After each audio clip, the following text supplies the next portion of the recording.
let's talk about California, a place that often makes big, flashy, splashy headlines. Of course, we mentioned previously a lot of that migration from California to Texas, and a lot of people mistakenly think California is losing a lot of population when actually it's been pretty stable due to foreign migrants and so on. So just talk to us more about the economic fortunes or misfortunes of California, Peter. Everything you hear about California when it comes to regulation and cost is true. There's limited land that you can do things with on the coast. Sure, there's lots of land that's flat in the Central Valley, but it's all agriculture and it's not exactly a migration magnet for people who are in high value added industries. So all the land that is available in California pretty much has already been grabbed. You will have communities on the edge of, say, the Los Angeles basin that are going to try new things as the population matures and ages and becomes more skilled. Because in that sort of environment of rising labor costs, it makes sense to move someplace where you might be able to mitigate the land cost. So on the fringes of greater LA, I can see a lot of growth activity happening. I think we're seeing that. But the population story for California is over.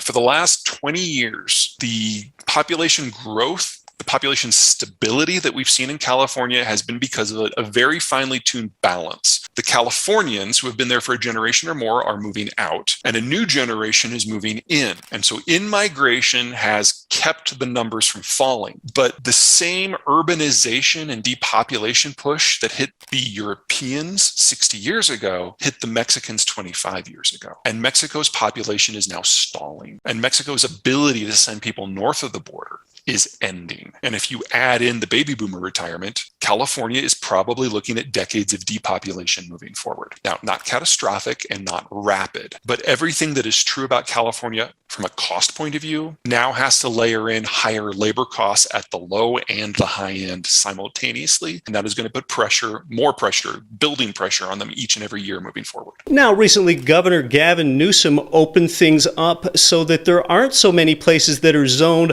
specifically for and exclusively for single family residences, therefore allowing for there to be more density, and that can have its own consequent NIMBYism problems and so on. But do you have any thoughts with regard to that sort of stance, with therefore allowing more people to live in a certain region and helping that soak up some of that land use saturation? Absolutely. I mean, one of the great things about California is despite everything that the state government consistently gets wrong, people still want to live there. And so if you can take actions at the margins to remove some of those barriers, you will have an outsized impact. It's a lot of low-hanging fruit that California can address should it choose to. Now, I don't want to predict that they're going to choose to do it, because this is a state that has spent 90 years trying to get a meaningful rail connection between the northern and the southern half of the states and still hasn't been able to pull it off. I mean, this is like 1870s levels of urban planning that California just can't wrap its mind around. But each individual tiny little, and from the point of view of everyone else in the country, incremental, almost infinitesimal improvement, you can do a lot. They just need to do it. California, part of it has a Mediterranean climate. Some of the most beautiful national parks I've ever visited in my entire life, bar any nation, are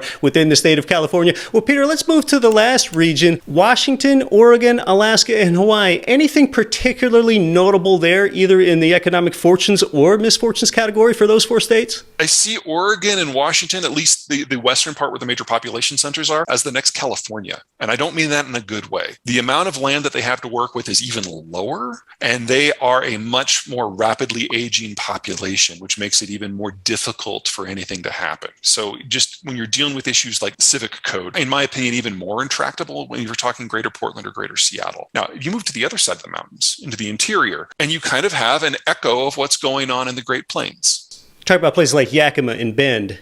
Yeah, and Tri-Cities. These are very rapidly growing places. They've got high quality of life. They benefit from the infrastructure of urban-dominated states who still splash the money on the rural regions. They're physically beautiful. The weather is reliably good. So just like in California, you can have this split between an urban core that is wrestling and losing when it comes to the major changes going on, and some smaller population centers that most people don't really think about.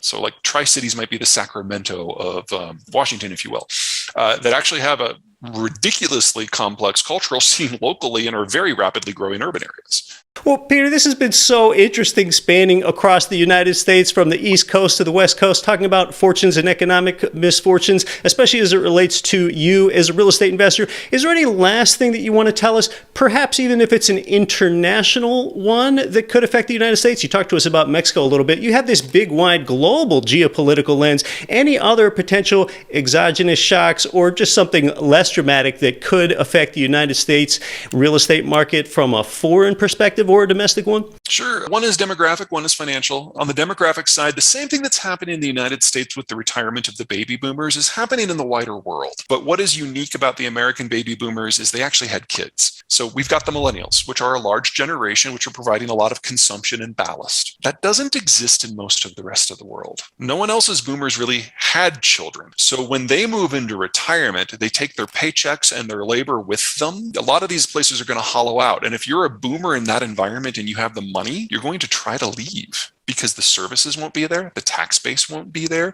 the government activity isn't going to be there, and you're looking at general economic degradation on a broad scale that we have not seen as a species in well over a century and a half. That's kind of piece one. Piece two, if you're a government in this environment and your tax base is hollowing out and global trade's going away, your only real option left is to print currency to pay the bills. So we're having massive capital flight, not just from the boomers looking for a safer spot, but for anyone who can grab a chunk of those flows and get it to some place that's a little bit more stable. And in 9 cases out of 10, that more stable location is the United States. So we have seen over the last 10 years an accelerating flow of funds and people at the top end from the wider world to the United States. I expect that to double and triple in the next few years.